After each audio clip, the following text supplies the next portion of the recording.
Good morning. Hindi पाठ्यपुस्तक वसंत में आज हम पढ़ेंगे कबीर की साखियाँ। लास्ट ईयर 7th क्लास में आपने रहीम की दोहे पढ़ा था और उसमें भी आपको उपदेश और संदेश थे।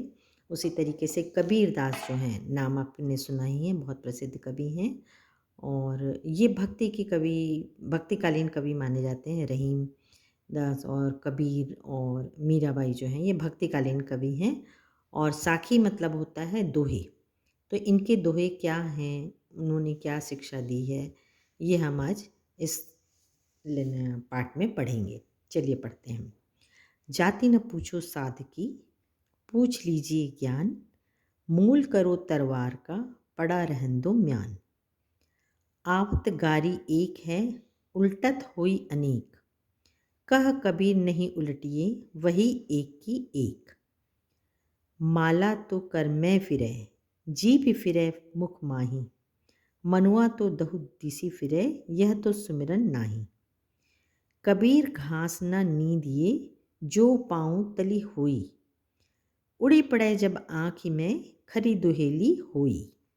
जग में बैरी कोई नहीं, जो मन शीतल होए। या आपा को डारी दे, दया करे सब कोई। चलिए अब हिंदी में इसका अर्थ समझते हैं। सबसे पहला है जाति न पूछो साध की। साध मतलब साधु। साधु की हमें क्या नहीं पूछना चाहिए? जात। पूछ लीजिए ज्ञान। हमें उससे क्या पूछना चाहिए? ज्ञान।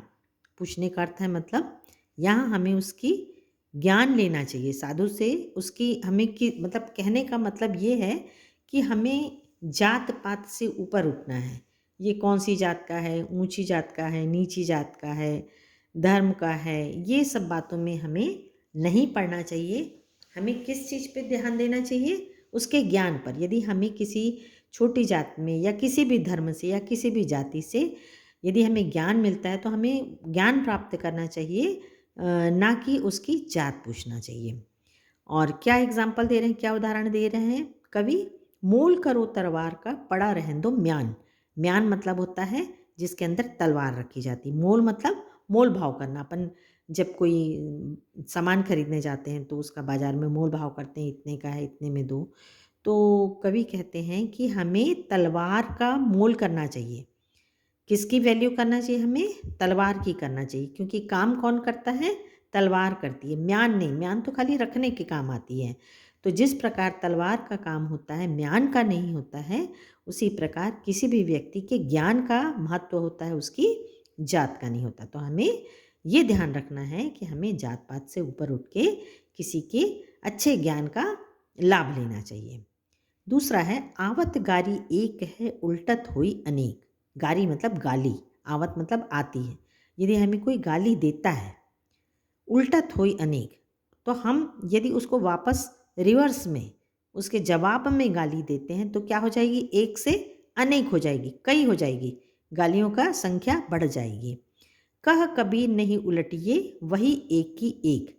तो कबीरदास ये संदेश देते हैं, ये शिक्षा देते हैं कि यदि हमें किसी ने गाली कहा, अपशब्द कहा, तो हमें भी नहीं कहना है। हम भी सोचेंगे नहीं, उसने तो हमको ऐसा कहा, हम भी उसको ऐसा कहेंगे।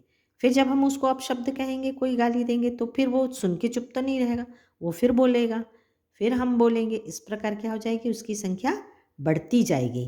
तो यदि कोई हमें अपशब्द कहता है, कोई खराब बात कहता है, कोई गाली कहता है, तो हमें उसको जवाब नहीं देना चाहिए। यदि हम ऐसा करेंगे, शांत रहेंगे, उसको रिवर्स में जवाब नहीं देंगे, तो क्या हो जाएगा? उसकी संख्या एक रहेगी। वो व्यक्ति क्या हो जाएगा आखिरी में? जब हम उसका कोई जवाब ही नहीं देंगे तो वो चुप हो जाएगा। तो बहुत ही अच्छी सीख है, करना बड़ा कठिन है, लेकिन यदि हम इसको अपने जीवन में प्रैक्टिकली लागू करें, यदि हम ऐसा करें, तो सारे झगड़े झंझट ही ख़त्म हो जाएंगे।